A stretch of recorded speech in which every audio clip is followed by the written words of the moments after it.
अस्सलाम वालेकुम। जो आज का हमारा टॉपिक है रीडिंग कॉम्प्रीहेंशन के हवाले से, इसके बारे में हम पढ़ेंगे कि बेसिकली रीडिंग कॉम्प्रीहेंशन है क्या चीज़। Reading comprehension is the ability to read, understand and respond to a passage. एक पैसेज को आप किस तरीके से रीड करते हैं, अंडरस्टैंड करते हैं और उसको रेस्पॉन्ड करते हैं, ये एबिलिटी आपकी रीडिंग कॉम्प्रीहेंशन के अंदर देखी जा रही होती है। Test your skills to find facts, main ideas and logical meanings. जब आप पैसेज को पढ़ रहे होते हैं, उसके मेन आइडियाज आपको समझ में आ रहे हैं या नहीं आ रहे हैं, आप उसके फैक्ट्स को फाइंड आउट कर सकते हैं, नहीं कर सकते। लॉजिकल जो उसकी मीनिंग बन रही होती है, क्वेश्चन को देखते हुए पैसेज को आप वो फाइंड आउट कर सक रहे हैं या नहीं कर सक रहे हैं, इन चीज़ों को जो है आपका टेस्ट किया जाता है।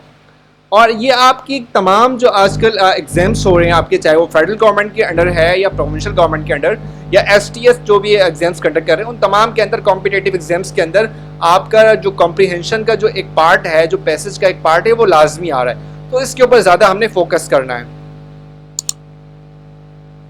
इसकी जो टिप्स हैं सॉल्व करने के, वो कुछ इस तरह हैं कि आपने पैसेज को केयरफुली और स्लोली आपने रीड करना है पहले, ठीक है। और आपने आइडेंटिफाई करने की कोशिश करनी है कि मेन आइडिया क्या है और इसके की पॉइंट्स क्या हैं इस पैसेज के अंदर। पैसेज को पढ़ने से पहले आपने क्वेश्चन को पढ़ना है, ये थोड़ा अपोजिट होता है। आपने क्वेश्चन को पहले पढ़ लिया, आपको समझ में आ गया कि भाई क्या पूछ रहा है, वो फिर आपने जाके पैसेज के अंदर फाइंड आउट करना होता है, ठीक है। पैसेज को पढ़ने का हमेशा तरीकाकार ये है कि पहले क्वेश्चन पढ़ें, क्वेश्चन में क्या पूछ रहे हैं वो जाकर आपने पैसेज के अंदर देखना। अगर पैसेज के अंदर वो बातें नहीं हैं, उसको आप छोटा सा क्रॉस कर दें, आपका वो ऑप्शन नहीं है, समझ लें। आपके पास 5 ऑप्शन होते हैं आंसर शीट के अंदर, ठीक है। ABCDE 5 ऑप्शन है आपके पास, ठीक है। और क्वेश्चन पेपर पे आपके पास 4 ऑप्शन होते हैं, ABCD। आंसर शीट पे 5 और क्वेश्चन पेपर पे 4। ABCDE जो ऑप्शन होता है आंसर शीट के अंदर, वो ज़्यादातर काम का नहीं होता है, क्योंकि आपका क्वेश्चन में पूछा ही नहीं जाता ई के बारे में, ठीक है। वो ज़्यादातर पेपर में दिया हुआ होता है, तो आपने ई ऑप्शन देकर घबराना नहीं है। इन 4 ऑप्शन के अंदर आपका जो है वो राइट आंसर होता है। अगर सिर्फ डी गलत है, डी को छोड़ दें, सी छोड़ दें। अब ए और बी 2 ऑप्शन आपके पास बच गए। आपने पहले क्वेश्चन पढ़ा, आंसर पैसेज देखा, पैसेज देखने के बाद आपको समझ में आया कि भाई ये ऑप्शन गलत है। एलिमिनेट रॉन्ग ऑप्शन जो हमने यहाँ पर 4 पॉइंट पे डिस्कस किया है, आपने रॉन्ग ऑप्शन को एलिमिनेट करना, निकालना कि भाई ये रॉन्ग ऑप्शन है। आपके पास इस तरह ऑप्शन कम होते जाएंगे और आपका राइट ऑप्शन जो है उसको क्लिक करने का जो है, उसको सर्कल करने का आपके पास यानी कि ज़्यादा चांस हो जाएंगे। आपको पता चल जाएगा कि ये राइट आंसर है। Practice regularly to improve speed and accuracy. आप कोशिश करें कि ज़्यादा से ज़्यादा आपने पैसेज और कॉम्प्रीहेंशन की प्रैक्टिस करनी है, ताकि आप इम्प्रूव कर सकें आपने पैसेज को किस तरीके से जो है वो पढ़ना है और उसका आंसर निकालना है।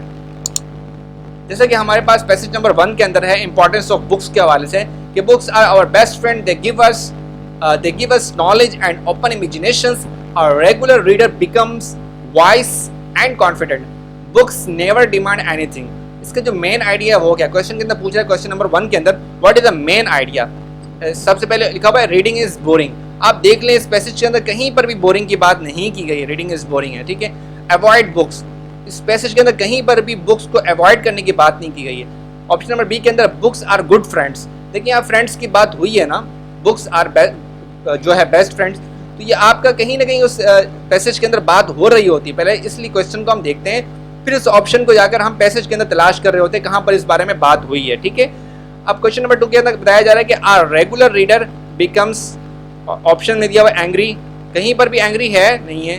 कंफ्यूज्ड की बात कहीं पर हुई है नहीं हुई है। वाइस, ठीक है, वाइस की बात हुई है। और रेगुलर रीडर बिकम्स वाइस, ठीक है, ये आपका ऑप्शन ठीक है। हो सकता है ये लिखा होता है a regular reader becomes confident, तो ये भी ठीक होता है, ठीक है।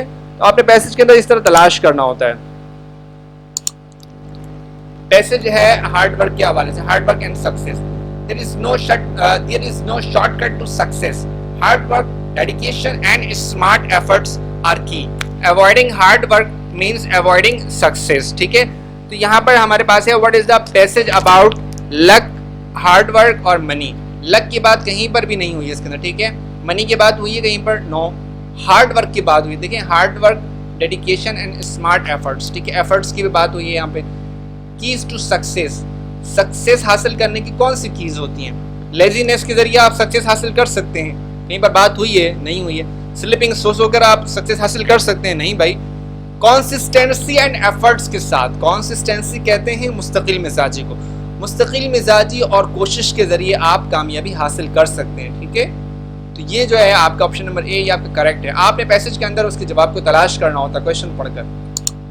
पैसेज नंबर 3 हमारे पास है हेल्थ इज वेल्थ। बहुत सिंपल से आप लोगों को पैसेज दिए गए ताकि आप लोग पहले समझ सकें, फिर आपको डिफिकल्ट की तरफ बढ़ाएंगे, ठीक है। Good health is a gift. A healthy person enjoys life, work actively and stays happy. Balanced food, exercise and rest are essential, ठीक है। यहाँ पर कह रहे what is considered a gift. Gift किस चीज को कंसिडर किया गया? मनी को कंसिडर किया गया? नहीं भाई, कहीं पर मनी की बात नहीं हुई। कार को बताया गया है कि कार जो है वो गिफ्ट है, उसको गिफ्ट कंसिडर किया गया नहीं। हेल्थ को यहाँ पर consider, good health is a gift, ठीक है। हेल्थ को जो है वो कंसिडर किया गया है gift. What is needed for health. Health के क्या चीज जरूरी है? जस्ट फूड, सिर्फ खाना जरूरी है? स्लीपिंग ऑल डे, पूरे दिन सोते रहेंगे तो आपकी हेल्थ ठीक रहेगी? No. Food, exercise and rest, देखिए यहाँ पर बात हुई है फूड के बारे में, एक्सरसाइज एंड रेस्ट, ठीक है। ये आपका ऑप्शन नंबर बी करेक्ट है। एरर डिटेक्शन, ये आजकल हर इम्तिहान के अंदर आता है, ठीक है। एरर डिटेक्शन को किस तरीके से फाइंड आउट करते हैं, ठीक है। तो बेसिकली इसको फाइंड आउट करने का जो तरीका होता है वो कुछ इस तरह होता है कि finding the incorrect part of a sentence. एक सेंटेंस आपको दिया जाता है, उसमें एक जो उसका पार्ट होता है वो गलत होता है, ठीक है। आपके 4 ऑप्शंस दिए हुए होते हैं, सब्जेक्ट, हेल्पिंग वर्ब, वर्ब और ऑब्जेक्ट। इस तरीके से 4 होते हैं, उनको अंडरलाइन करके उसके नीचे ABCD, ठीक है। सब्जेक्ट को उन्होंने अगर ए रखा है तो लास्ट वाला जो ऑब्जेक्ट है उसको डी बना देते हैं। तो एक जो है वो गलत होता है, या सब्जेक्ट गलत होगा, या ऑब्जेक्ट, या हेल्पिंग वर्ब, या वर्ब, ठीक है। इस तरीके की गलती होती है। आपने उनको sentence is usually divided into 4 parts, देखिए यहाँ पर बता रहे हैं ऑप्शन के अंदर आपको 4 पार्ट्स के अंदर सेंटेंस को डिवाइड करके अंडरलाइन करके उसके नीचे करके बताया जाता है। आप बताएं कि गलती किस में है, ए के अंदर गलती हुई है, बी में, सी में, या डी में। Identify the grammatically incorrect part. आपने जो ग्रामेटिकली इनकरेक्ट पार्ट होता है उसको आपने आइडेंटिफाई करना होता है, ठीक है। फोकस ऑन टेंसेस, टेंसेस के ऊपर फोकस करना होता है। हो सकता है कि टेंस की गलती हो सकता है कि सब्जेक्ट वर्ब एग्रीमेंट की कोई गलती हो रही हो, ठीक है। वहां पर जो है सिंगुलर यूज करना हो और वहां पर जो है प्लूरल यूज हो गया। आर्टिकल्स की गलती हो सकती है, ए एन दा का, ठीक है। कहां पर ए यूज करना है, एन यूज करना है, वो सही अगर है तो प्रीपोजिशन की गलती हो सकती है। एक ना एक मिस्टेक उसके अंदर होती है, ठीक है। एक मिस्टेक होगी, एक से ज्यादा मिस्टेक उसके अंदर नहीं होती, ठीक है। इसकी जो टिप्स है सॉल्व करने के एरर डिटेक्शन के, वो कुछ इस तरह है कि आपने सेंटेंस को केयरफुली पढ़ना है, एनालाइज करना है हर पार्ट को ग्रामर के, ठीक है। Analyse each part for grammar errors, ठीक है। कॉमन इश्यूज उसके अंदर होते हैं, रॉन्ग टेंसेस की गलती हो सकती है, सब्जेक्ट वर्ब जो है उसकी गलती हो सकती है, इनकरेक्ट प्रीपोजिशन की गलती हो सकती है, ठीक है। Eliminate incorrect option step by step. आपने क्या करना है कि जो गलत आपका ऑप्शन होता है, ऑप्शन नंबर डी गलत है, आपने उसको देख लिया, ठीक है। तो आपने उसको एलिमिनेट करने के बाद आपने आंसर शीट पर जाकर उसको सर्कल करना होता है। इसमें क्या होता है कि आपने गलती फाइंड आउट करना होता है, कहां पर गलती हुई है सेंटेंस के अंदर, ठीक है। आपको पता चल गया, आपने उसको जाकर ऑप्शन को सर्कल कर देना है, यानी कि फिल कर देना है। यहाँ पर हमारे पास सेंटेंस दिया हुआ है, the reason because he fails the test is his irresponsibility, ठीक है। अब द रीजन के बाद बिकॉज नहीं आएगा, ठीक है। ये आपका इसके नीचे अंडरलाइन करके ए लिखा होता है, ठीक है। द रीजन के नीचे ए है, बिकॉज के नीचे बी है, तो बिकॉज जो है ये गलत है, बिकॉज नहीं आना चाहिए। The reason he fails the test is his irresponsibility, ठीक है। तो बी जो है ये आपका गलत है, तो आंसर जहां पर आपका आंसर शीट के अंदर जो बी वाला आपका खाना होता है उसको आपने सर्कल करना है भाई, टिक नहीं करना है, आपने उसको फिल करना है, सर्कल कर देना, ठीक है। आपके पास जो ब्लू कलर का पेन है उसके जरिए आपने उसको फिल करना होता है। तो देखिए यहाँ पर आपका लिखा है कि एरर बिकॉज जो है वो रॉन्ग है, करेक्ट क्या होगा, द रीजन ही फेल्स, ठीक है। जो सही सेंटेंस है वो क्या है, the reason he fails the test in his is his irresponsibility, ठीक है।